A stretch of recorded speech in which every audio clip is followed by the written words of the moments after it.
Meskipun aku telat dan banyak kreator yang sudah banyak membahas tentang serial killer ini, maka aku juga ingin membahasnya di channel ini, ya sebagai koleksi playlist aja sih. Dan aku juga sangat yakin kalian yang suka dan biasa nonton channel serial killer, horor dan misteri pasti tahu tentang kisah pembunuhan berantai yang terjadi di Whitechapel, Inggris. Mungkin untuk kedepannya di channel ini aku akan selipkan playlist yang berbau serial killer, kriminal, horor maupun tragedi lainnya. Jadi gak hanya tragedi pendakian melulu yang gitu-gitu aja. Ya aku yakin kalian juga bosen sih menontonnya. Maka dari itu agar channel ini berwarna, ya aku selipkan dengan video yang lainnya. Meskipun sudah banyak kreator lainnya yang membahas, namun aku akan tetap membuatnya dengan gaya versi narasiku sendiri untuk mengisi koleksi video di channel ini. Intinya lebih baik telat daripada tidak sama sekali. Ya begitulah. Yuk lanjut. Area di distrik Whitechapel ini sangatlah sesak atau bisa dikatakan over penduduk lah ya, karena diduduki oleh banyaknya imigran dari tempat lain kala itu. Yang akibatnya angka kemiskinan dan pengangguran meningkat signifikan sehingga memicu banyaknya kriminal yang merajalela, yang tidak terkecuali para wanita yang membutuhkan uang untuk kebutuhannya dengan cara menjual dirinya kepada pria hidung belang atau yang biasa disebut pekerja seks komersial atau PSK. Korban dari killer ini sebenarnya ada belasan orang, mungkin lebih dari yang tidak teridentifikasi dalam waktu yang sangat berdekatan. Namun yang paling terkenal dan diyakini perbuatan dari killer ini yaitu ada 5 korban yang semuanya adalah wanita PSK dengan tanda-tanda dan ciri luka sayatannya yang sama, dengan diperkuat adanya surat yang ditulis langsung oleh pelaku pembunuhan. Kalian pasti sudah bisa menebaknya, ya iyalah dari thumbnail sudah ada sih. Dia adalah sang legenda Jack the Ripper. Bener gak sih disebut legenda? Bukannya legenda itu title yang diberikan kepada orang yang mencapai sesuatu atau berprestasi ya?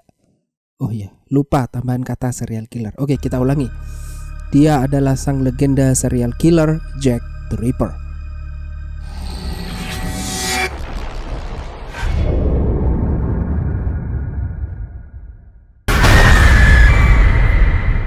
Sebelumnya aku ucapin terima kasih sekali lagi bagi kalian yang sudah pernah menonton cerita seperti ini di channel kreator lain dan masih mau menonton lagi di sini dengan versi narasiku. Ya meskipun ceritanya nggak akan ada yang berbeda, semuanya sama. Dan bagi kalian yang sudah menontonnya dan tak mau mendengarkannya lagi, ya gak apa-apa, it's okay, skip aja videonya, nggak masalah. Kita kembali pada tahun 1887, yaitu tepatnya di tanggal 21 Juni 1887. Kala itu bertepatan dengan pesta kekaisaran dan kemuliaan bagi sang ratu Britania Raya bernama Alexandrina Victoria yang ke-50, yang mana beliau berkuasa selama 63 tahun 216 hari. Dari tahun 1837 dan dinobatkan di tahun setelahnya yaitu 1838 hingga tahun 1901. Setahun setelah perayaan besar kemuliaan sang ratu tersebut yaitu pada tahun 1888 terjadilah insiden pembunuhan berantai yang dilakukan di sebelah timur London. Sekedar informasi, kala itu London dibagi menjadi 2 bagian yaitu East End dan West End, di mana golongan yang tinggal di West End atau barat dihuni oleh orang-orang penting, kaya raya, serta terpandang lah. Sedangkan di sebelah East End atau timur dihuni oleh orang-orang yang sebelumnya aku ceritakan di awal, yaitu sesaknya penduduk karena datangnya para imigran, kemiskinan, pengangguran, pelacuran, kriminal, dan lain-lain. Bisa dibilang sisi gelap kota London dan dimana sebagai tempat pembuangan para gelandangan kala itu. Tentu saja arti dari kriminal di sini bukan hanya tentang pembunuhan berantai saja. Namun selain pembunuhan ada juga pencurian, pemerkosaan, obat-obatan, kekerasan atau gangster, perampokan, minuman keras dan lain-lain sudah biasa terjadi di sisi timur London atau tepatnya di distrik yang dinamakan Whitechapel. Tentu saja bagi mereka yang tinggal di sana tidak bisa berbuat apa-apa lagi. Mereka harus bisa beradaptasi dengan lingkungan dan bertahan dengan kondisi apapun. Kembali lagi pada kisah sang villain Jack the Ripper. 5 dari belasan korban saat itu yang diyakini ulah dari Jack the Ripper ini disebut The Canonical Five atau 5 kanonis. Mari kita bahas satu persatu korbannya.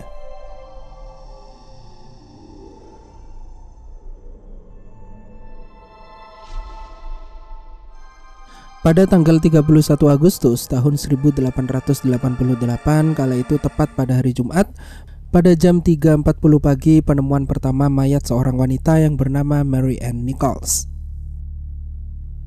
Wanita kelahiran 26 Agustus 1845 ini ditemukan di daerah yang bernama Backrose oleh dua orang pria yang bernama Charles Cross dan Robert Paul. Yang kala itu mereka hendak dalam perjalanan bekerja.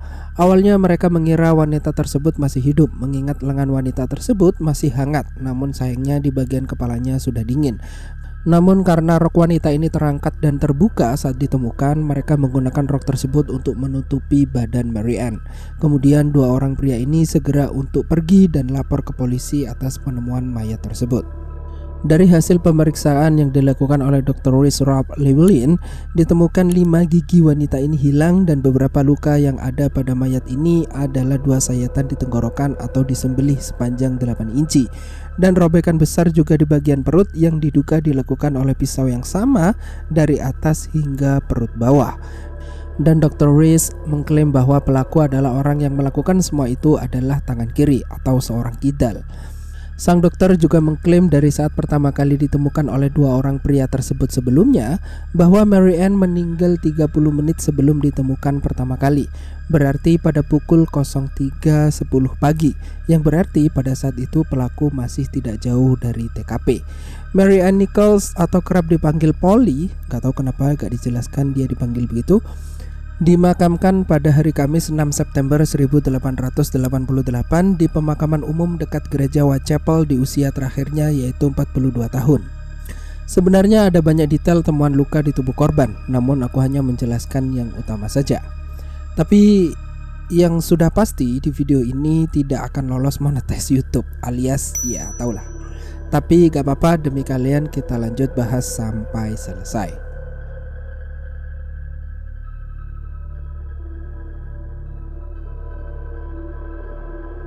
Nama asli dari Annie adalah Annie Eliza Smith, kelahiran September 1841 dari pasangan George Smith dan seorang ibu bernama Ruth Chapman.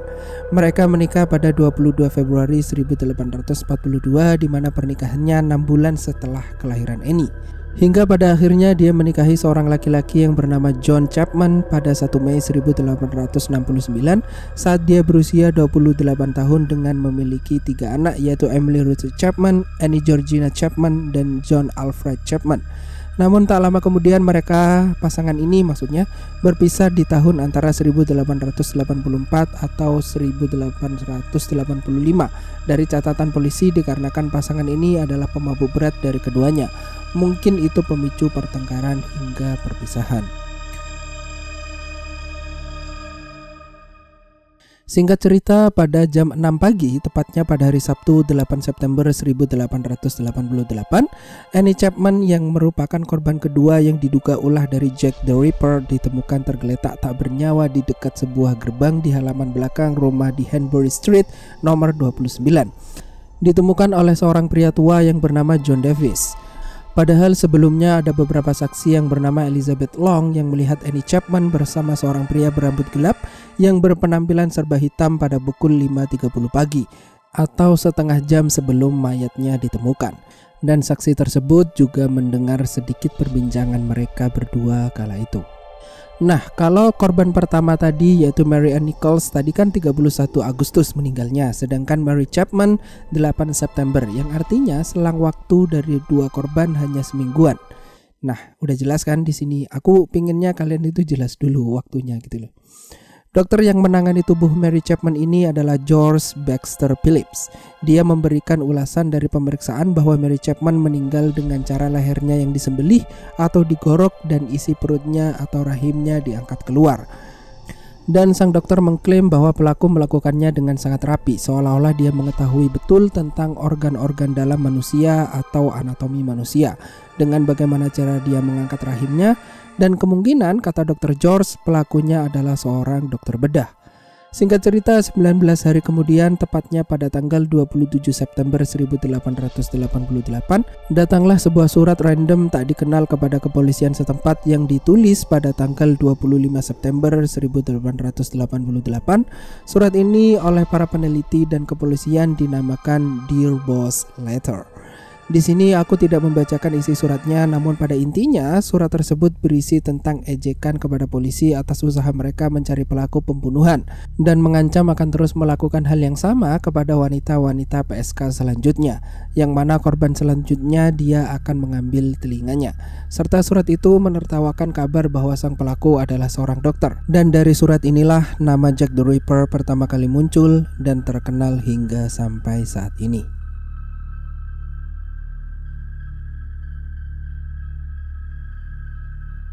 Korban ketiga adalah seorang wanita berkebangsaan Swedia yang lahir pada 27 November 1843 yang ditemukan sudah tak bernyawa pada 30 September 1888 pada pukul 1 pagi di Dutchville, Berners Street. Wanita tersebut adalah Elizabeth Stride. Dugaan yang beredar bahwa korban kali ini diduga bisa jadi bukan ulah si Jack the Ripper karena setelah diidentifikasi lukanya tidak seperti korban sebelumnya. Diduga mungkin karena pada saat membunuhnya dengan cara tergesa-gesa, yaitu ditemukan hanya sayatan di bagian lehernya saja dan tidak ditemukan mutilasi di bagian perut korban. Dan seperti biasa, setelah diperiksa korban meninggal 30 menit sebelum jasadnya ditemukan. Dan sebelumnya juga ada keterangan dari para saksi yang melihat Elizabeth ini bersama seorang pria dengan berpakaian serba hitam. Tak lama kemudian dari kematian Elizabeth ditemukan, yaitu 45 menit setelahnya, terjadilah pembunuhan selanjutnya yang tak jauh dari lokasi Elizabeth, yaitu sekitar 10-15 menit saja bila berjalan kaki.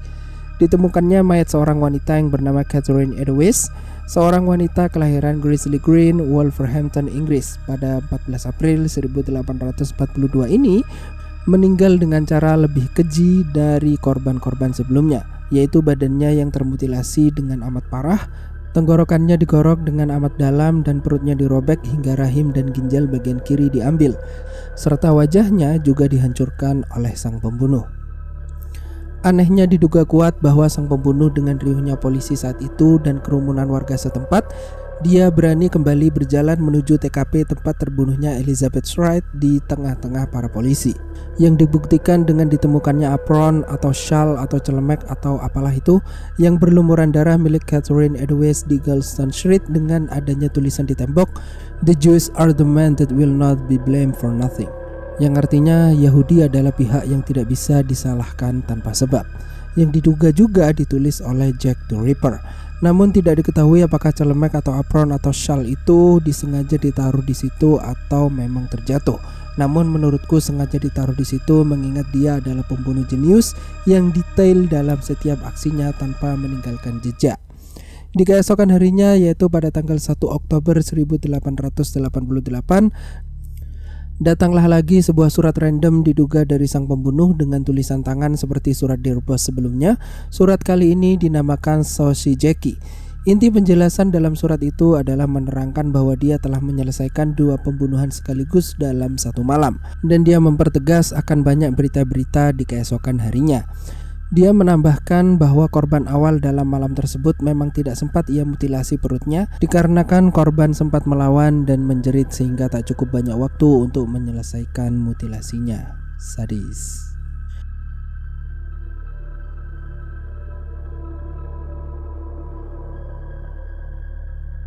Sekitar seminggu setelah double pembunuhan sebelumnya, mayat kelima ditemukan pada 9 November 1888 di kamar sewanya di Miller's Court pada pukul 10.45 pagi.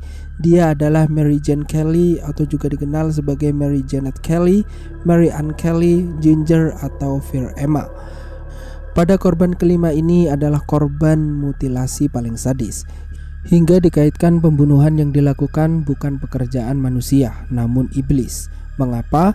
Karena kondisi tubuh korban dimutilasi secara membabi buta dan brutal, di mana lehernya digorok hingga hampir putus sampai tembus ke tulang belakang. Organ dan isi perut dikosongkan alias dikeluarkan semuanya, namun jantungnya hilang tak ditemukan, dan hampir seluruh tubuh termasuk wajahnya dikuliti hingga hancur. Waduh, gak bisa bayangin gue anjir. Terlalu mengerikan andai kala itu melihat langsung di TKP. Pelakunya sakit anjir.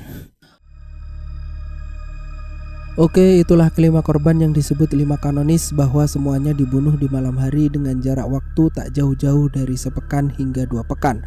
Jarak dari kesemua korban pun tak jauh-jauh masih bisa ditempuh dengan berjalan kaki dengan waktu 10-20 menit saja. Mutilasi yang dilakukan ke semua korban sangatlah sadis kecuali Elizabeth Wright yang mungkin dia sempat melakukan perlawanan kepada pelaku serta kehilangan banyak waktu untuk memutilasinya. Mary Ann Nichols tidak kehilangan organ apapun, cuma perut saja yang dirobek. Annie Chapman kehilangan rahim, Catherine Eddowes kehilangan rahim, ginjal serta mutilasi pada wajahnya. Dan yang terakhir adalah Mary Kelly yang paling sadis dari yang lainnya hingga hancur tidak bisa dikenali meskipun yang hilang hanya jantungnya saja.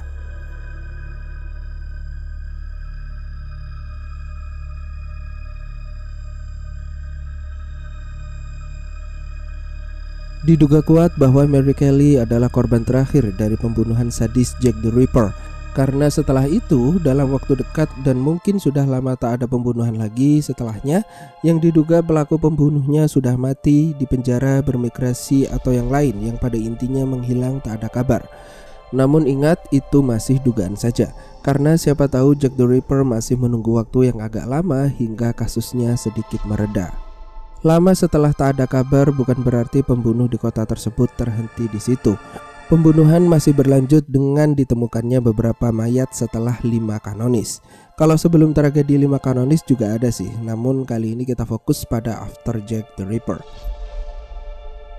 Pada tanggal 20 Desember 1888 di Clark's Yard, High Street, ditemukan seorang wanita mati namun tak ada bukti mutilasi. Dia ditemukan dalam keadaan kehabisan nafas alias tercekik.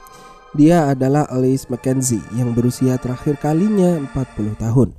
Karena tak ada tanda-tanda perlawanan, polisi percaya bahwa dia mati bunuh diri dengan cara mencekik lehernya sendiri saat dia mabuk.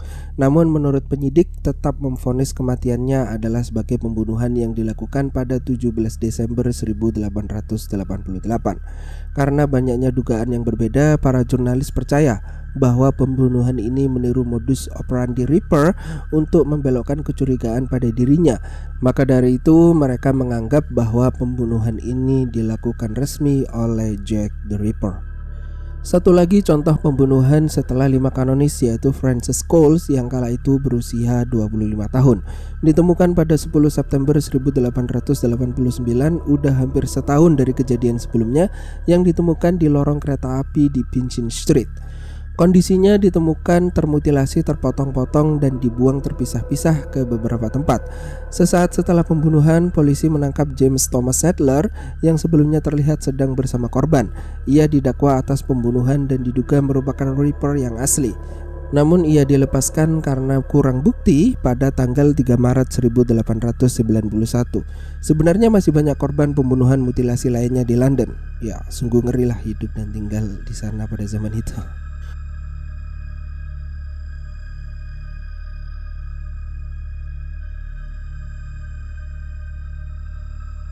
Tukang daging, tukang jagal, dokter, dan ahli bedah awalnya dicurigai sebagai tersangka karena adanya mutilasi pada para korban. Arsip-arsip kepolisian mengenai pembunuhan Whitechapel memungkinkan diketahuinya prosedur rinci investigasi pembunuhan pada era Victoria. Sejumlah tim kepolisian diterjunkan dari rumah ke rumah untuk menyelidiki ke seluruh Whitechapel. Bahan-bahan forensik dikumpulkan dan diperiksa. Tersangka diidentifikasi, dilacak, diperiksa, atau dibebaskan jika tidak terbukti. Pekerjaan polisi sesuai dengan prosedur yang sama seperti saat ini. Lebih dari 2.000 orang diwawancarai, hampir 3.000 orang yang diidentifikasi, dan 80 orang diantaranya ditahan.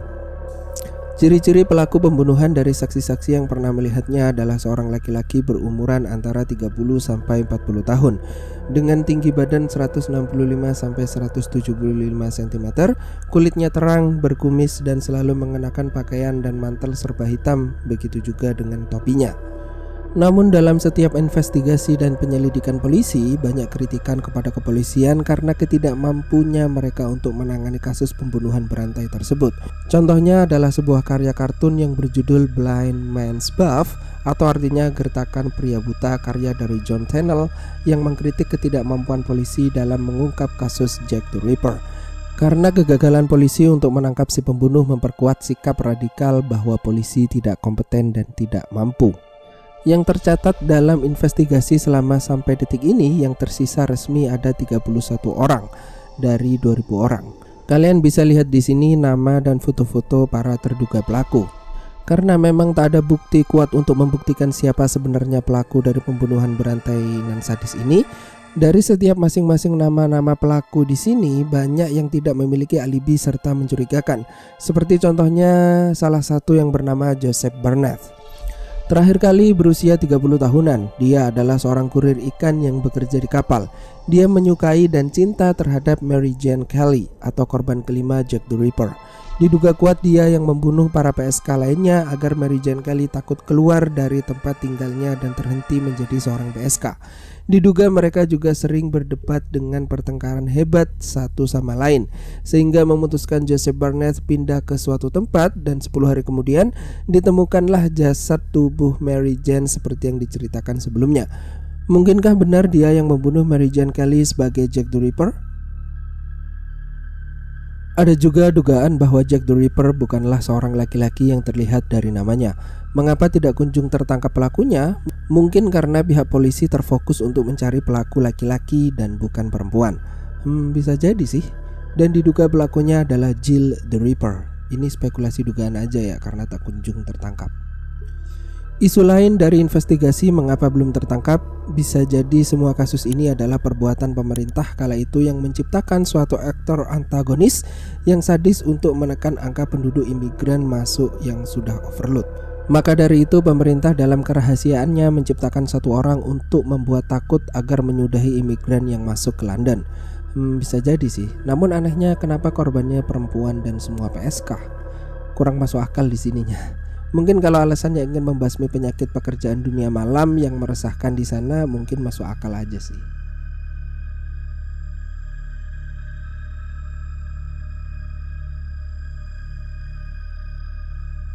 Sebenarnya ada satu surat lagi yang katanya dari Jack the Ripper, namun gaya penulisan tangannya berbeda dengan surat sebelumnya Dear Boss dan Saucy Jackie. Surat ini bernama From Hell, yang diterima pada tanggal 16 Oktober 1888, yang mana surat ini dikirimkan dalam kotak kecil yang di dalamnya juga berisikan sebuah irisan ginjal manusia yang diawetkan dalam botol anggur dalam cairan etanol. Isi surat From Hell yang pada intinya sang pelaku sudah memakan ginjal dan bagian tubuh lainnya. Ya udah, gitu aja. Namun dari surat-surat yang dikirimkan, banyak yang mengatakan bahwa surat-surat itu adalah hoax dan pemalsuan media yang mereka ciptakan hanya untuk memberikan kesan yang lebih mencekam untuk berita di media. Kalau yang ini benar atau enggaknya belum diketahui, karena tidak ada bukti kuat juga mengenai surat itu asli ditulis oleh sang pelaku pembunuhan atau bukan.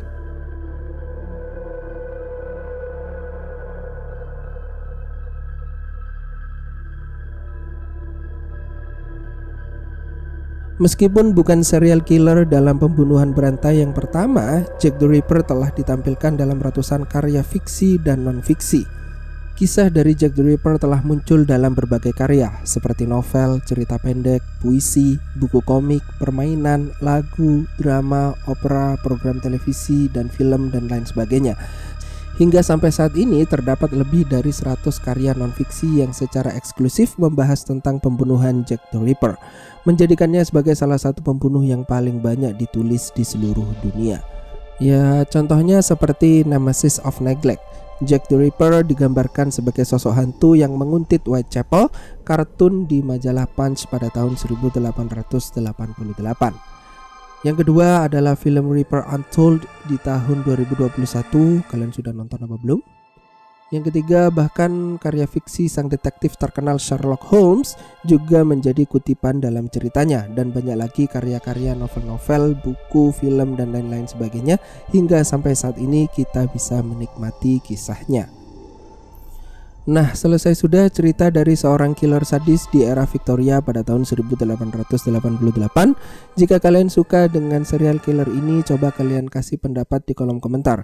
Siapa tahu aku ada miss atau salah cerita ataupun salah pengucapan dan lain-lain, ya aku minta maaf. Kita ketemu lagi di next tragedi atau serial killer lainnya. Seperti biasa, jaga kesehatan kalian. Jangan lupa makan, bila tersedak segeralah untuk minum. Terima kasih, jangan lupa like, see you and bye.